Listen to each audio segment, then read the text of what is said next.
Pendant plus de 60 ans, la disparition d'Henri Lehmann est restée un mystère.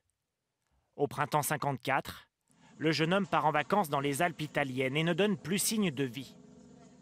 Il y a quelques jours, son petit frère Roger, 96 ans aujourd'hui, est contacté par la police transalpine. On lui annonce que son frère est mort en montagne. C'est votre frère, ça? C'est mon frère. Nous nous étions habitués à cette disparition. On le retrouve, on retrouve le corps. Moi, j'en suis très heureux parce que nous allons pouvoir faire des funérailles catholiques. Le corps étant là, il va être inhumé dans la tombe de famille.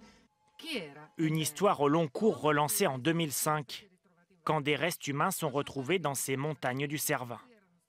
Près du corps, pas de papier d'identité, mais quelques objets de valeur, certains de fabrication française. Des skis, une paire de lunettes en écailles de tortue et une montre de luxe.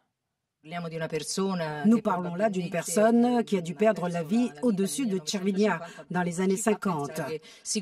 Tous ces objets indiquent qu'il s'agit assurément d'une personne aisée d'origine française.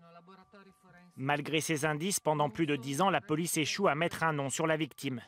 Et puis subitement, tout change en juin dernier. Un nouvel appel est lancé sur les réseaux sociaux. La police demande de l'aide pour identifier les restes d'un skieur découvert mort en 2005 dans le Val d'Aoste. L'histoire résonne alors aux oreilles d'une internaute. Je crois connaître cette personne. Mon oncle décédé avec ses skis sur le Cervin en 1954, un jour de grosse tempête. Elle fournit alors cette photo de son oncle. Les lunettes sont les mêmes que celles retrouvées à 3100 mètres d'altitude. D'autres expertises ADN viendront confirmer la fin de l'énigme. Le skieur disparu dans le Cervin est bien Henri Lehmann.